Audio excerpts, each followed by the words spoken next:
পবিত্র শাবান মাস চলছে। দিনে অথবা রাতে পবিত্র শাবান মাসে মহান আল্লাহ তাআলার এই নামটি মাত্র 11 বার পাঠ করুন।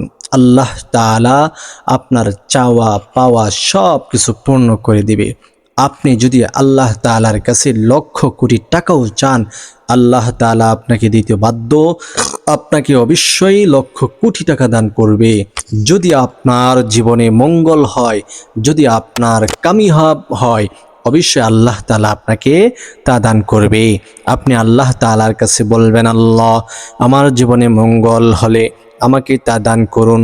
যেই বিষয় নিয়ে আল্লাহ তাআলার কাছে আপনি চাইবেন, সেই বিষয়ে আপনাকে আল্লাহ দিবে। এমন একটি মাস চলতেছে, যে মাস আল্লাহু আকবার কবীর, আল্লাহর নবী সাল্লাল্লাহু আলাইহি ওয়াসাল্লাম এই মাস আসার জন্য অপেক্ষা করতেন। কখন এই মাস আসবে, কতদিন বাকি আছে, এরকমভাবে নবী আলাইহিস সালাতু ওয়াসসালাম এই রজব মাস থেকেই শাবান মাসের হিসাব নিকাশ আঙ্গুলের গিরাতে ধরে ধরে ধরে ধরে হিসাব করতেন, কতদিন বাকি আছে এই মাসের, আর কতদিন পর এই মাস আসবে। সেই মাসটি চলতেছে কাঙ্ক্ষিত মাস। এই মাসে মহান আল্লাহ তাআলার এই নামের ওজিফাটা মাত্র 11 বার করবেন। আল্লাহ রাব্বুল আলামিন বিপুল পরিমাণে অর্থ সম্পদ আপনাকে দান করবে, বিপুল পরিমাণে টাকা পয়সা ধন সম্পদ আপনাকে দান করবে। যেমনইভাবে অল্প সময় হযরত আইয়ুব আলাইহিস সালাতু ওয়াসসালামকে দান করেছিলেন। আপনারা জানেন আল্লাহর নবী আল্লাহর পয়গম্বর হযরত আইয়ুব আলাইহিস সালাতু ওয়াসসালামকে আল্লাহ তাআলা এমন এক পরীক্ষার মধ্যে ফালাইছেন, যে পরীক্ষার মধ্যে ফালানোর কারণে আইয়ুব নবীর স্ত্রী পুত্র সন্তানাদি পাড়া প্রতিবেশী দেশবাসী সবাই মিলে তাকে জংলার মধ্যে ফেলে দিয়ে এসেছে। আইয়ুব আলাইহিস সালাতু ওয়াসসালাম একবারে নিঃস্ব হয়ে গেছেন। না টাকা আছে, না সম্পদ আছে, না প্রতিবেশী আছে, না স্ত্রী পুত্র সন্তানাদি কেউ আছে, কেউ নেই। তাকে জংলায় ফেলে দেওয়া হয়েছে। এমন এক পরীক্ষার মধ্যে আইয়ুব আলাইহিস সালাতু ওয়াসসালামকে আল্লাহ তাআলা উপনীত করেছিলেন। সেই আইয়ুব আলাইহিস সালাতু ওয়াসসালাম অল্প সময়ে ধনী হয়েছিলেন কিভাবে? আইয়ুব আলাইহিস সালাতু ওয়াসসালামের 2টি উঠান ছিল। একটির মধ্যে গম সে রৌদ্র দিতেন, আরেকটির মধ্যে জব রৌদ্র দিতেন। বর্ণিত আছে আইয়ুব আলাইহিস সালাতু ওয়াসসালাম যখন উঠানের মধ্যে গম আর জব এগুলো রৌদ্র দিয়েছেন, হঠাৎ করে আকাশ থেকে মেঘমালা অথবা এক খণ্ড মেঘ আসলো, আর সেই মেঘের খণ্ডটা হলো স্বর্ণের। একটি উঠানের মধ্যে স্বর্ণের মেঘের বৃষ্টি হলো, আর দ্বিতীয় উঠানের মধ্যে রূপার মেঘের বৃষ্টি হলো। যেগুলো গম এবং জব স্বর্ণ রূপায় পরিণত হয়ে গেছে, এবং অল্প সময়ে আল্লাহ তাআলা আইয়ুব আলাইহিস সালাতু ওয়াসসালামকে ধনী বানিয়ে দিয়েছেন। তো আল্লাহ চাইলে কি না পারেন? আল্লাহ তাআলা যদি বলেন কুন ফায়াকুন, হও হয়ে যাও, এমনিতেই সাথে সাথে হয়ে যাবে। কিন্তু আল্লাহ তাআলা কুন ফায়াকুন বলেই যে হতে হবে, না বললে হবে না, এরকম না। এটা জাস্ট একটু বোঝানোর জন্য এই বিষয়টা উল্লেখ করা হয়েছে। তো আল্লাহ তাআলা চাইলে সব কিছু হয়। আপনি ফকির, আপনি দারিদ্রতা অবলম্বন করছেন, আপনি অনেক দুর্বল, আপনার কোনো টাকা নেই, অর্থ সম্পদ নেই, সমাজে আপনার কোনো দাম নেই, সমাজে আপনার কোনো মূল্য নেই, কেউ আপনাকে দেখতে পাচ্ছে না, ঘরের কেউ আপনাকে পছন্দ করে না। আপনি গোপনে এই পবিত্র শাবান মাসে, ফজিলতপূর্ণ মাসে আমলটি করতে থাকুন। মাত্র 11 বার যদি আমলটি করেন, আল্লাহ আপনাকে অল্প দিনে এত সম্মান দান করবে, এত অর্থ দান করবে, এত টাকা পয়সা দান করবে, আপনার ব্যবসায় এত লাভজনক হবে, অন্যরা দেখে হিংসার আগুনে তেলে বাগুনে জলে পড়ে সারকার হয়ে যাবে আপনার উন্নতি দেখে। তো আপনাকে তো দিচ্ছে আল্লাহ তাআলা, আল্লাহ তাআলার প্রদত্ত, আল্লাহ তাআলা কুদরতিভাবে আপনাকে দান করছে। কিন্তু আপনার দোকানে, আপনার ব্যবসায় এত কাস্টমার দেখে, এত মাল সেল দেখে তারা অবাক হয়ে যাবে, তারা হিংসা করতে থাকবে।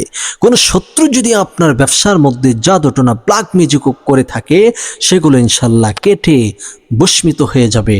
ধূলিসাৎ হয়ে যাবে, কেটে যাবে, কোনো ক্রিয়া এগুলো কাজ করতে পারবে না।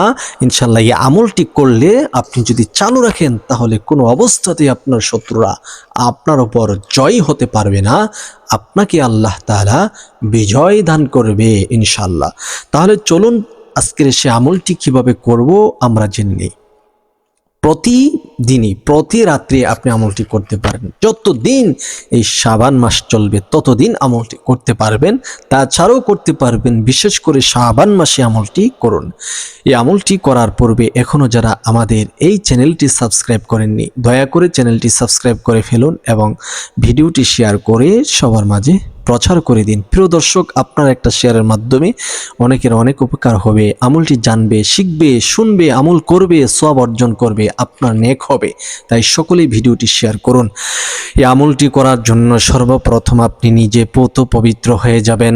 আল্লাহ রব্বুল আলামিনের কাছে যখন ফরিয়াদ করবেন কোনো বিষয় নিয়ে, অবশ্যই আপনাকে পবিত্রতা অর্জন করতে হবে। একজন প্রাইম মিনিস্টার, প্রধানমন্ত্রীর কাছে যদি আপনি যান তাহলে জেনতেন পোশাক নিয়ে কিন্তু আপনাকে যেতে দিবে না, আপনাকে একটু স্মার্ট হতে হবে। ঠিক তাই আল্লাহ রব্বুল আলামিন হলেন আমাদের বাদশাহ, আমাদের পালনকর্তা, আমাদের রব, আমাদের প্রতিপালক।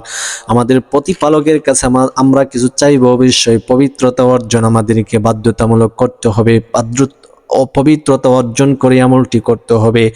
অজু করে নেবেন ভালোভাবে। অজুর শুরুতে সুন্দরভাবে আপনি পড়ে নেবেন শুদ্ধতার সহিত আউযু বিল্লাহি মিনাশ শাইতানির রাজিম বিসমিল্লাহির রহমানির রহিম। এরপর আপনি অজু শুরু করবেন। অজুর অঙ্গ প্রত্যঙ্গ যখন ধৌত করবেন মনে মনে পড়ে নেবেন বিসমিল্লাহ বিসমিল্লাহ বিসমিল্লাহ। এই যে বিসমিল্লাহ পড়তেছেন আপনি কি মনে করছেন? আপনার সওয়াব আল্লাহু আকবার কবীরা পাহাড় সম পরিমাণ আপনার আমলনামার মধ্যে নেক জমা হইতেছে। আল্লাহু আকবার।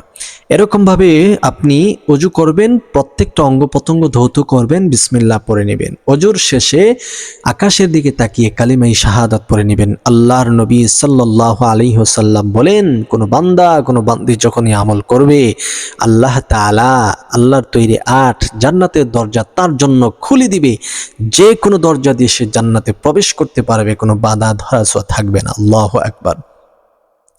এখন আসুন, আপনি উজু করে নিয়েছেন, আমলটি করবেন। আপনি যে কোনো সময় আমলটি করতে পারেন, হাঁটতে, বসতে, চলতে, ফিরতে, শুইতে, খাইতে, এর আগ পর্যন্ত আপনি পড়তে পারেন। সর্বপ্রথম ইস্তেগফার পড়ে নেবেন। আস্তাগফিরুল্লাহ রাব্বি মিন কুল্লি যামবি ওয়া আতুবু ইলাইহি। আস্তাগফিরুল্লাহ রাব্বি মিন কুল্লি যামবি ওয়া আতুবু ইলাইহি।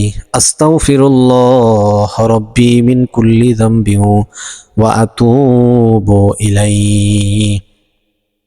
এরপরে দুরূদ শরীফ পড়বেন 3 বার।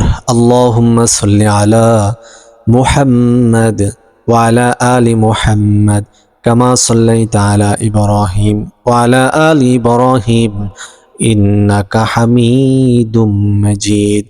আল্লাহুম্মা বারিক আলা মুহাম্মাদ ওয়া আলা আলি মুহাম্মাদ কামা বারাকতা আলা ইব্রাহিম ওয়া আলা আলি ইব্রাহিম ইন্নাকা হামিদুম মাজিদ। 3 বার ইস্তেগফার, 3 বার দুরুদে ইব্রাহিম অথবা যে কোনো দুরুদ আপনি পড়ে নেবেন।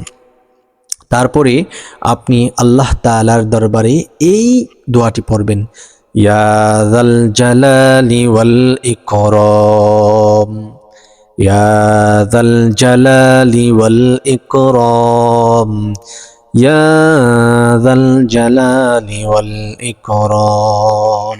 এই নামটি, এই ওয়াজিফাটি মাত্র 11 বার পড়বেন। এরপর 3 বার দুরূদ শরীফ পড়বেন। সর্বশেষে আল্লাহ পাক রব্বুল আলামিনের কাছে 2টা হাত তুলে আপনার মনের কাঙ্ক্ষিত সেই নিয়ত অনুপাতে সেই চাওয়া পাওয়াটা আল্লাহ তাআলার কাছে দোয়ার মধ্যে পেশ করবেন। আল্লাহ তাআলাকে বলবেন কি সমস্যা আপনি আমলটি করছেন, অভাবে আছেন, অভাব থেকে মুক্তি পাওয়ার জন্য আমলটি করছেন, আল্লাহ তাআলার কাছে বলুন। বিপুল পরিমাণে অর্থ, ধন, সম্পদ আল্লাহ আপনাকে দান করবে। রোগ সুখ একের পর এক আপনাকে ঘিরে রেখেছে, আপনি সুস্থ হতে পারেন না, আপনার আত্মীয় স্বজন সুস্থ হতে পারে না, রোগ সুখ একের পর এক হতে হচ্ছে। আপনি দোয়া করুন রোগ মুক্তির জন্য, আল্লাহ আপনাকে মুক্তি দান করবে। এই পবিত্র মাসে পবিত্রতা আল্লাহ তাআলা অবশ্যই আল্লাহ তাআলা আপনাকে অবশ্যই দান করবে, যদি আপনি সেভাবে আমলটি করতে পারেন। আজকের এই ভিডিওটি যারা দেখেছেন শুনেছেন, অবশ্যই আপনারা ভিডিওটি শেয়ার করুন, চ্যানেলটি সাবস্ক্রাইব করে পাশে থাকুন এবং আমলটি সহিভাবে করুন। আল্লাহ তাআলা অবশ্যই আপনাকে নৈরাশ করবে না। আল্লাহ বলেন, লা তাকুনাতু মির রাহমাতিল্লাহ, ও আমার বান্দা বান্দি, তোমরা আমার রহমত থেকে নৈরাশ হয়েও না, আমি আল্লাহ তোমাদেরকে নৈরাশ করব না। অতএব আপনি নৈরাশ হয়েন না, লা তাহজান, আপনি হতাশ হবেন না, নৈরাশ হবেন না, সুন্দরভাবে আমলটি করুন, ইনশাল্লাহ কাজ হয়ে যাবে। আল্লাহ তাআলা আমাদেরকে আমল করার তৌফিক দান করুক, আমিন।